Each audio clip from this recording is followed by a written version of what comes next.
So I was just having a look at the replay packs that have recently been released for StarCraft 2. This particular pack is the ESL Open Cup, I believe number 162 for the European server, maybe 163. Anyways, I couldn't help but notice that our Terran player here is featured in quite a few games, but all of the games are like 4, maybe 5 minutes long.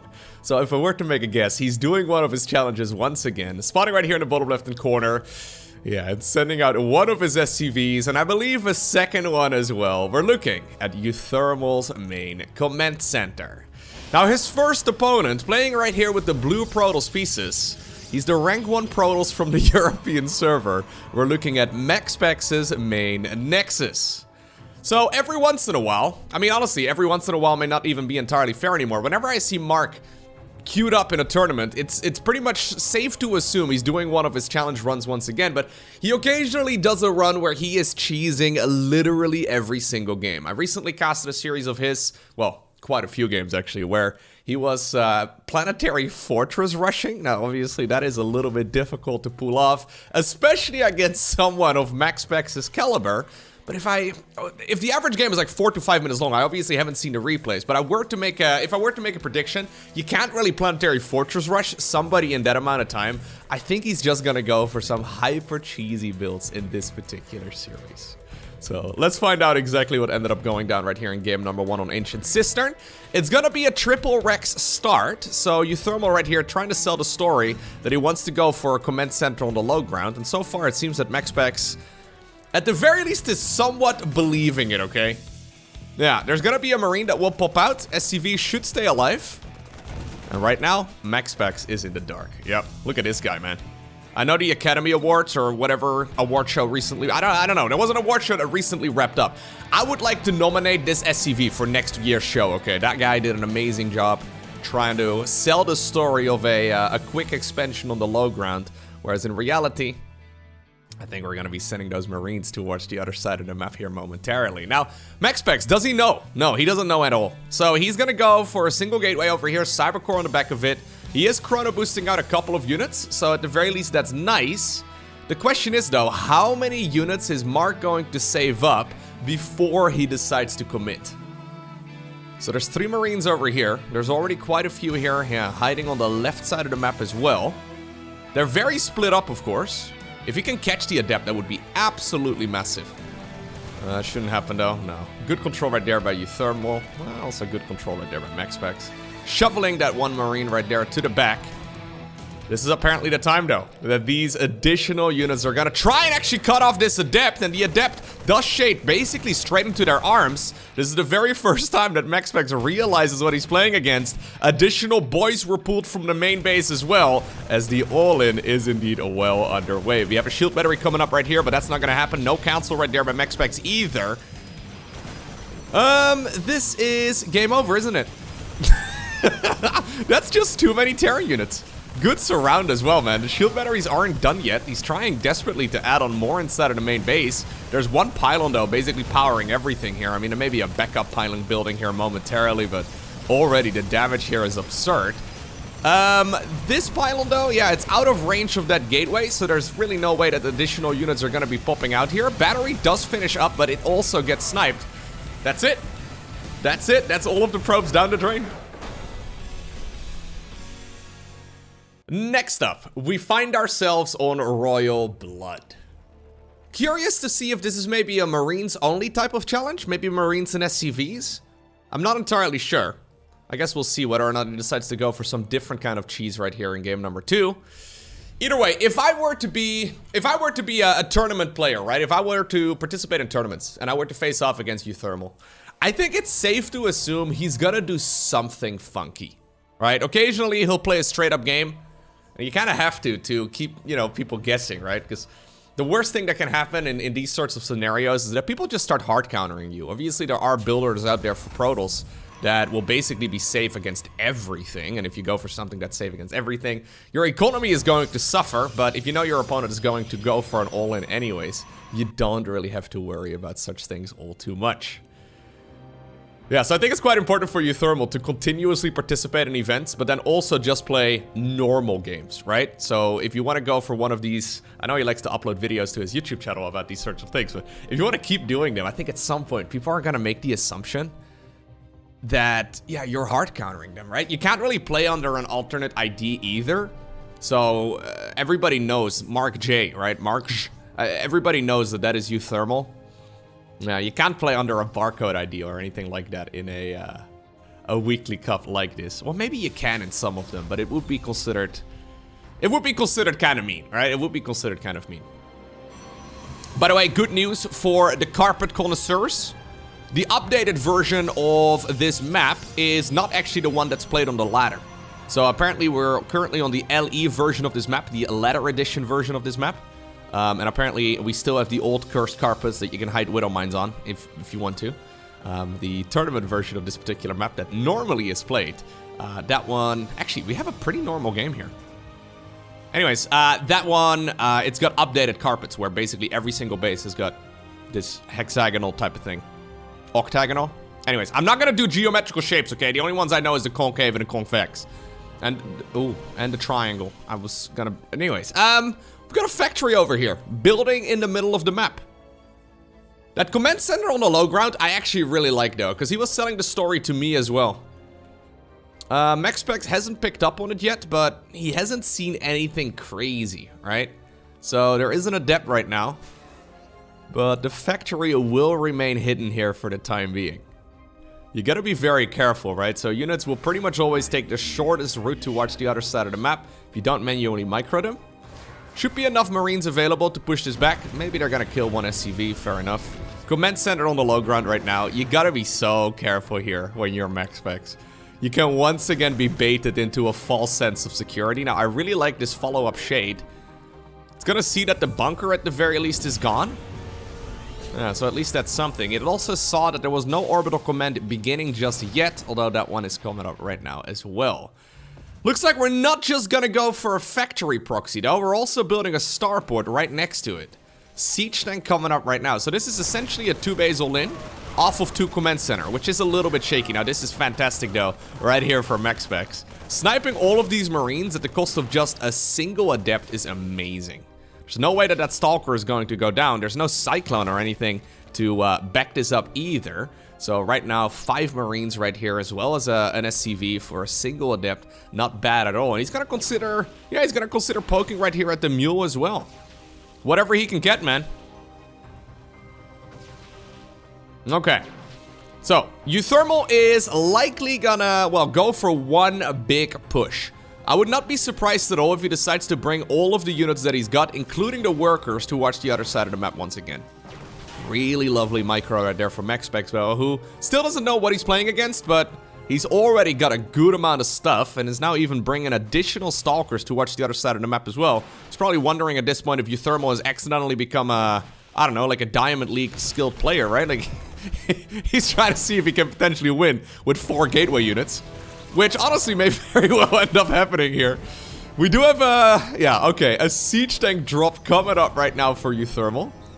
Blink is gonna finish up in about, well, 5 seconds, and that is gonna be a fantastic counter against this. Keep in mind that you cannot lift up sieged tanks. So if you wanna micro this, if you wanna micro this, you really do have to make sure that you are unsieged. Single target damage is amazing. Blink finishes up though, and right away, that is not something uThermal expected. He's gonna be sending the, well, not the boys. He's gonna be sending the Marines across. Now some of the boys are following this as well. The ones at the main base apparently get to continue mining. A lot of damage is being done over here to the Stalkers, but the problem is, MaxPex should just be able to warp in more and more reinforcements, right? And this is not even him fighting with the shield batteries or anything like that. Now a Prism joins the fray as well. Okay, SCVs are showing up. Beautiful control right here, by the way, from MaxPex. As we can expect these days. Okay, aggressive blink forward. That siege tank goes down. GG. Next up, we find ourselves on Gresvin. uThermal starts off this game by sending an SCV straight across. What really are your options at this point? There's only a single SCV, so I would imagine it's gonna be a single barracks. Yeah, it's gonna be a single barracks over here. There are, of course, some of those concussive shell builds, right? Where you go for the tech lab and then you save up a couple of marauders. And with concussive shells, you can certainly try to catch your opponent off guard. MaxPax right now is sending a worker down south, but sadly not, well, south enough, as he's going straight towards the other side of the map. At some point in the meta of StarCraft 2, and I'm talking like 2011, maybe even 2010 or so, since the meta was so incredibly cheesy, players would even go for a scout towards the other side of the map and then also have one worker scouting out all of the likely proxy locations on their side of the map as well. We don't see that anymore, but if uThermal keeps on cheesing in every single tournament that he enters, I wouldn't be surprised if his opponents are gonna start bringing that back, man. Scouting your opponent's structures is obviously massive. Honestly, just a probe killing the SCV that's building the barracks is already close to game over. Anyways, at this point, MaxPax sees the lack of barracks in the main base. He does see the double gas as well. Seeing the lack of a barracks right there on top of the ramp, really not the end of the world, as now there's a factory coming up, so we've got a little bit of a bunker. Good position right here, by the way, on that bunker. Tucked in between the mineral fields as well as the Nexus. He's trying to micro that SCV towards, well, the safe location. There is a Zealot out right now, and here comes the Reaper. Okay. Zealot kills the SCV that's building the bunker. Having that bunker finished would be amazing, but the Reaper is going to go straight into the main base. Stalker on the back of this as well. Okay, how many workers is he going to be able to get? That's one. Good control right here. And it should be at least two. In the meantime, by the way, that Zealot, it decides to march across. Now, normally I don't hate it, because you can kind of expect I don't know, like a command center building on the low ground, for example. But in this game, that's not going to be the case. MaxPax sending that Zealot also in exactly the same route as the, what's it called? The scouting probe did, so yeah, maybe a little bit shaky. Anyways, okay, we do have some Marauder shenanigans on the back of this. Sorry, I wasn't really paying attention to this at all. I thought we were going to go for additional Reapers. I was wondering why the second one was so late. Instead, we're going for a barracks with a tech lab on it, and he is going concussive shells. So this is Reaper into concussive, which is a little bit shaky. I'm not going to lie. Anyways, Stalker is going across the map right now. There's not a whole lot available right here for the Terran player to defend. But I think that Protoss may very well maybe need to, like, recall these units. I mean, he doesn't have energy. Well, he does have energy for it right now. I wouldn't mind seeing a recall. Yeah, he does exactly that. He needs to bring these units back home as quickly as he can, because now the Marauders are engaged in the natural. There's another Stalker that was going across the map. One of the Stalkers already goes down. Good control right here, though, by MaxPax, all things considered. That one is not going to live either, but at the very least, he's keeping those Marauders at bay. Shield battery is coming up. Not done just yet, but the probes are buying a lot of time right here. Another Stalker's coming up. Oh, here's that Hellion. Okay. Hellion, there you go. Line of fire, not bad. Very good control right here, coming out of uThermal as well. Ooh, good line of fire there. A few more SCVs ready to repair whatever they can. You can't repair a Marauder, but you can repair a Hellion. Medevac also building now inside of the main base, it seems. Is there enough for uThermal to break through this, though? Economically speaking, Protoss is in a pretty good spot. There's the battery overcharge. You really want to trigger that? And, well, for at least another little while right now, Protoss is essentially invulnerable, right? You can't really engage here as the Terran player until the shield battery overcharge runs out. He did decide to go for the Twilight Council, but none of that is really needed here. All he needs to do is just hold on. I wouldn't have minded seeing another gateway. Yeah, okay, he's got a second gateway finishing up right now. I mean, 2 gateways is nice, but give up on the pro production, man. I feel like we need to just give up on the worker production. He decides to go additional workers. He decides to go Twilight Council upgrade as well. uThermal is going fully all in. Ooh, Marauders inside of the Medevac. I thought we were going to load those Hellions into the plane, but no. The Marauders are going to go in instead. That Stalker is super dead. Yeah, sorry, surprise. You were expecting Hellions as well. Not going to happen here, buddy. Gonna have to pull the boys. You're gonna have to pull the boys. The problem is the Hellions were trying to go towards the natural expansion. More and more SCVs are coming across the map as well. This is actually really starting to hurt. There's only 2 gateways here in total. The SimCity right here with the Protoss player is making it difficult for those Stalkers to go anywhere. In the meantime, okay, the Stalkers are doing a decent job here at the front. Emphasis on decent. There's more and more Marauders continuously joining the fray as well. Good pickup control here inside of the main base, though, as 7 probes have gone down. Keep in mind, though, uThermal has also been losing SCVs here because, well, he brought them to the front. So even though the work count is looking better right here for the Dutchman, still, ooh, nothing to write home about. I wonder if an armory is viable here, man. An armory would be kind of cool to turn them into hellbats. Anyways, yeah, that's so much damage. I actually think that's GG. That is so much damage now coming out of the Terran player. Those Hellions just killing every single worker. Good pickup control once again. That Medevac still has a good amount of energy available as well. And that's just gonna heal those Marauders back up to full.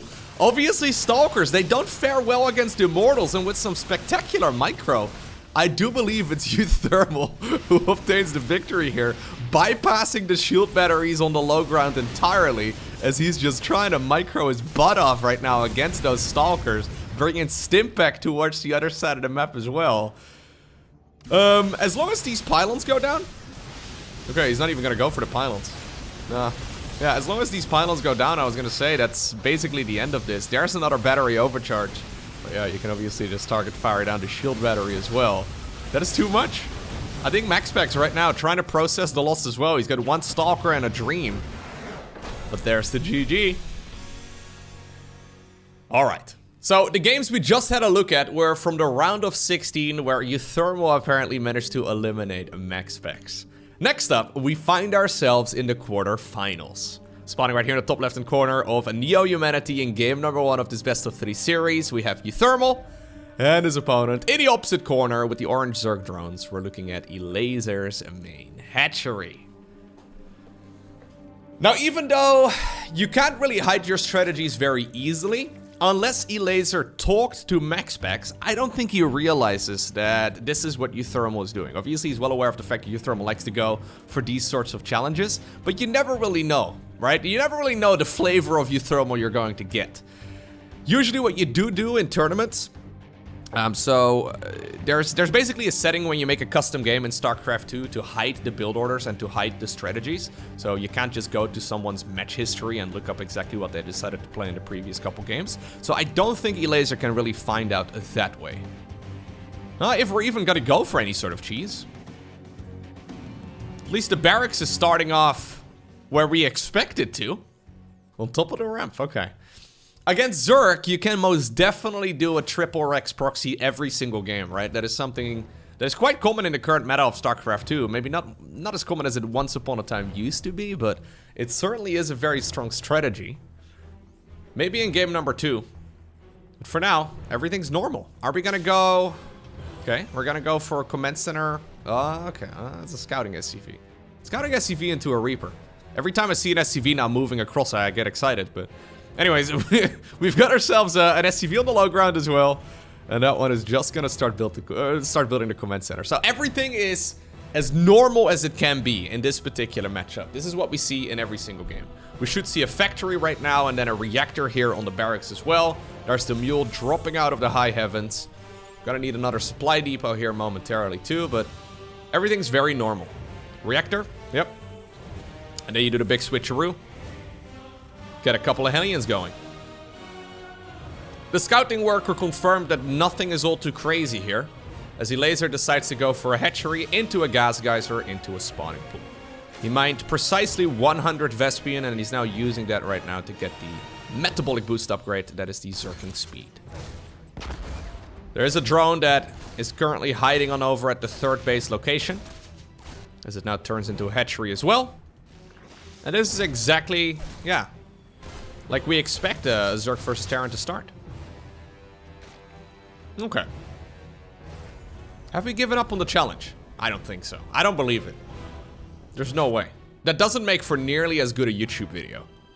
So I don't believe that uThermal decides to just start playing macro right now. There's no way. I haven't looked at the replay duration for this particular game. At least I don't think I have. Tech Lab coming up. You know what? It could be a Battlecruiser play. It could be Banshee play, like Mass Banshee with Hyperflight rotors. You have a couple of options, I guess, in Zerg versus Terran that are still very cheesy, but maybe not as early game focused. Ooh, okay. Well, we've got ourselves a concussive shell build once again, but this time around it's inside of the main base. So this is a timing attack that can be quite strong. But it's also pretty common in ZVT these days. I think most of the top-level Zergs, they have a lot of experience against those Hellbat Marauder pushes. They can certainly catch you off guard, don't get me wrong.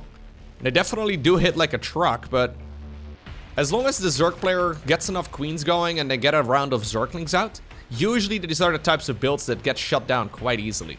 So a lot of Terran players, for example, get a little bit too greedy with their medevac positioning, and when you lose the medevacs, well, life becomes a little difficult. This is a very, very early game focus one, though. Okay, so we're only 4 minutes into the game, and these units are already moving out. So this is a double Marauder opener. Okay, so we've got 6 Hellions and a Reaper. That is nothing unorthodox. He really wants to bait these queens off creep, by the way. Not gonna happen, it seems, but they do have concussive shells, so it is gonna be difficult for them to escape. There we go, good target firing right here by the Dutchman. Trying his very best, but he's kind of played himself into a corner here. As long as we get a round of links out, those queens are in a fantastic position. I don't think this is gonna be all too amazing, although I'd say that. Good splits right there by Laser, by the way, trying his very best. He hasn't saved up energy for transfuses yet. Obviously, Zerglings aren't amazing against Hellbats, but all you really need to do is just buy time. Look at the work account, 48 versus 24. As long as Zerg holds on, by basically any means necessary, he should be A-okay, and I think he is. Yeah. Now the medevac has gone down. All of the Terran units are at low HP. There's no way. GG. Brilliant game right there from Laser, by the way. It looks kind of easy to defend these sorts of pushes, but honestly, I've lost against Marauder Helmet pushes many times myself. It is very easy to mess up. So you want to make sure that your queens are constantly firing, but you also want to make sure that they are not clumped up together, right? So you need them in a little concave primarily, but you need to make sure you're, shoveling the high energy queens to the back. Make sure you transfuse in time as well on the low health queens. You want to produce additional queens as well out of your hatcheries, bring them to the front, but without really taking your eyes off of the fight, and you can't do that because obviously queens, they aren't part of the all-army hotkey. You want to make additional Zerglings as well, but you gotta make sure they don't just run themselves into the Hellbats. Very clean defense right there from Laser. Anyways, next up we find ourselves on a Royal Blood, and we don't have any additional SCV production right now here from uThermal. So only 13 workers in total. He probably just made a single one at the very start. And now we're gonna go for some hyper-aggressive play. This could only really be a Reaper all-in. But yeah, you're basically broke the entire time. So Reapers, they're 50 minerals, 50 gas each. So that's why you don't really need a lot of these SCVs, well, mining the mineral fields. He's also forcing the SCVs on the close-by mineral fields here primarily, so you get ever so slightly additional income. Third barracks is also coming up. Okay, so this is as all-in as you can be with a Reaper play. Let's see. Laser has gone for a hatchery, into a gas geyser, into a spawning pool. It is critical that he does not go for a third hatchery with a build like this. Sometimes you sort of autopilot and you pull the drones off and then you go for the third hatchery and then you realize, wait a second, that is not what I needed to do here. uThermal can't really afford a bunker very easily. Bunker is like, you know, yeah, he's gonna go for one right now, but it is basically, how much income is he getting in a minute? Yeah, very little is basically what it comes down to. There you go, that's like a quarter of his mineral income here in a minute. Maybe even a little bit more than that. Nice movement here by Laser. Does start up the Spine Crawler, but additional Reapers are going into the main base right now, and they're gonna start shooting away at that spine as well. That drone is now gone. Zerglings coming out of the low ground as well, but they also do not manage to reach that SCV. Another spine is coming up, but that one is now a little late. Queens are also building. Spine in the natural is going to finish up. Good movement here once again, though, by Laser. Trying to just maximize the amount of damage. Good shuffling here once again with the SCVs, though. He's very good at controlling them and bringing them into the right position. They do eventually pop into the bunker, but this is going to be very difficult to continue dealing damage with right now as uThermal. He needs to start pulling a rabbit out of a hat. Okay, apparently that begins with shooting at the Spine Crawler, but this is buying a lot of time. Metabolic Boost is usually the main counter that Zerg has. Okay, a couple of SCVs in the back actually being very annoying. I love those. And you know what? The Reapers actually do clean all of this up. There they suddenly pop out of the bunker. Really nicely done. Link speed, though, not that far behind. Don't uproot the spine, man. I don't think that's what we needed to do. I think we need that to protect the mineral line, no? Okay, well, now it's been forced all the way off creep. The SCVs, at the very least, are gone now. The bunker is also burning. Wouldn't mind seeing a salvage on it here momentarily just to get at least some resources back. Body blocking right there by those Reapers as well to prevent that spine crawler from rooting. Link speed is done, but the Zergling count is very low. There's now less Zerglings than there are Reapers, and that's obviously not where you want to be. Once again, trying to micro the low HP Reapers towards the back, and he does manage to pull that off. And with that, uThermal wins the game. If eLaser hadn't picked up on it just yet, I think it's pretty clear right now that he is the main antagonist, right? He's the main antagonist in a series where we're trying to cheese. Because of that, I wouldn't mind seeing him play something a little bit more aggressive himself as well. I've been thinking here for a little bit in between the games what sort of strategy I would go for if I knew I was playing against somebody that was guaranteed to cheese me. I feel like I would probably go for like a one-base play myself. So there are, for example, one-base Ravagers all-in, or Ravager all-ins that I don't think are particularly great overall, but they can certainly catch an opponent off guard if they don't expect it. So you go for a really quick spawning pool, and you go double gas, you go for a Roach Warren as well, and then you start pumping out those Ravagers one at a time. So the Ravagers, they're 100 minerals, 100 gas each, and they're nice because they don't require a... It doesn't require really of anything, right? Like, they don't need an upgrade, they don't really need speed, they don't really get any improvements other than, well, the time that they hit the battlefield and other than, I guess, the evolution chamber upgrades. It would be quite good. Anyways, we'll see what uThermal decides to go for here. No barracks this time around on the other side of the map. Nothing all too crazy. eLaser also going for a hatchery, into a gas geyser, and then into a spawning pool. Curious to see how much gas he's going to mine. So right now there's roughly 2 schools of thought when it comes to the gas mining for the very first upgrade. So the metabolic boost. Metabolic boost is 100 gas. And you have a lot of Zerg players at the top level that mine 100 gas and then they pull the drones off. Right? Fair enough. The second school of thought is that you actually pull 2 drones out of gas at 60. And then you go for a third hatchery before the Reaper comes across the map. So, yeah, we don't have a Reaper this time around. We have a Marine. Overlord's gonna have to hide, and it will. It's nice to have. It's very nice to have that third hatchery nice and early, but obviously it's also a little bit risky because your link speed is gonna be a little bit later. However, your link speed will finish up by the time that 4 Hellions are out on the map, which can be very beneficial. Anyways, in this particular game, none of that is the case. eLaser going for 100 gas, starting up the metabolic boost, and I'm assuming, yeah, we're gonna go for a third hatchery right now on the back of it. Starport is coming up on the production tab, but at the top of the map. So this is all the way at the 12 o'clock position. Okay. We do have a relatively late expansion here, as uThermal is prioritizing Hellion production, and really tech in general. That is now allowing him to go for this starport here, all the way up north. Second gas coming up here as well. Another supply depot here. Okay. So, what exactly is the plan right here with the starport? A single medevac. Okay, so a Hellion drop inside of the opponent's main base is, of course, very, very powerful. The SCV is sticking around, though. We'll have to keep an eye on what that SCV is gonna do. I feel like you would probably send it back home if you don't plan on doing something with this unit on the back of it. There's really no reason why it should be hiding out here other than, well, maybe getting spotted on the way back home. That would maybe give away the surprise. eLaser sending an Overlord in this direction. Okay, no, I was right. It is gonna be a fusion core. Fantastic. Fusion core on the back of this as well. We do have a medevac now loaded up with 4 Hellions. They took the long way around to make sure that they dodge all of these Overlords. And eLaser does not actually see this. He does not see this until the Hellions are inside of the main base.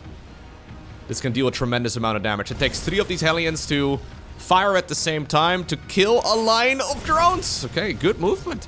Very lovely crisis management here by eLaser once again. We saw that earlier already, and he definitely is feeling good. Okay, despite the fact that this is completely unscouted and he did not know when this attack was going to hit, he just handled that absolutely flawlessly. That really couldn't be much better. Problem is, now Zerglings, yeah, they're gonna start heading up north as well. They should realize that something is a little off. They can't really fight this location very easily because the Hellions are still around, but... Anyways, are we gonna be able to go for a battle cruiser? I think that's the plan. Battle cruiser operational. There it is. Give it about another minute. Ooh, give it about another minute or so until it pops. It's a slow unit, but... Good cornering right here on these links, though. Yeah, all of those Zerglings just went down, but it does mean that this starport is all by itself. Maybe those Zerglings were bait, man. We're gonna have to prevent this from going down. If you, well, obviously lose the starport, that would be bad for the build. Luckily, the Hellions do get back home. I wouldn't mind seeing a couple of them staying behind there. But I guess uThermal is feeling quite comfortable. We do also have an armory now on the back of it, too. So the armory here, I guess the idea of it is to try and go for some Hellbats. Hellbats are pretty good against queens. Softening up any queen at this point is amazing. But already, uThermal is going up against the Zerg, who's saving up energy here, right? He should go for spores. Don't forget the spores, man. Elazer's only got one spore. One over here as well. Now finally one is coming up at the third. Maybe he's assuming it's Banshee play or something like that, but Banshee should have been out a while ago. He must realize at this point that it is battle cruisers. It's the only thing that makes sense, but... No lair, only a single spore in each base. I mean, this is a very aggressive Terran build, and there's the battle cruiser suddenly showing up. The Hellbats, though, they get surrounded there very quickly. Is there enough for the Zerg to properly deal with all of this? More and more links are popping out of those cocoons as well. Medevac goes down. Good targeting there by the Zerg player. Once again, trying to keep those low HP queens alive. Very good control by Elazer. I'm actually very impressed with the way that he's managing all of this. Battle Cruiser is very low in health, but it stays alive for now. Strategies like this, though, kind of rely on the very first fight, right? They rely, and they usually die, on that very first fight. So you need to make sure you finish it up early. Flawless defense there from Elazer. Really nicely done. Only a single Spore Crawler. Okay, now the lair is coming up. That's my main criticism. Yeah, would really like to see something that is good against multiple battle cruisers as well. And when you're talking multiple BCs, you're basically always talking about Corruptors. Corruptors are going to be a long way off, but, well, Zerglings in the mineral line are pretty amazing. Keep in mind that, well, the Terran production is mostly on the other side of the map. That's where the units have been hanging out for a while already. Yeah, so this can actually be very obnoxious. Battlecruiser is going to help with the base defense, but this is actually not bad at all for the Zerg. Just knowing that this is over here. He now sniped a mule as well. Just knowing that the BC went back home is fantastic. Here's BC number 2. It's done. BC number 3 also coming up. We're about halfway done, maybe 70% of the way done right here with the weapon refit. So that is going to enable the Battlecruiser, what's it called? Yamato gun. The Yamato cannon. Here's the Spire coming up. The Spire is a way behind, but should be here eventually.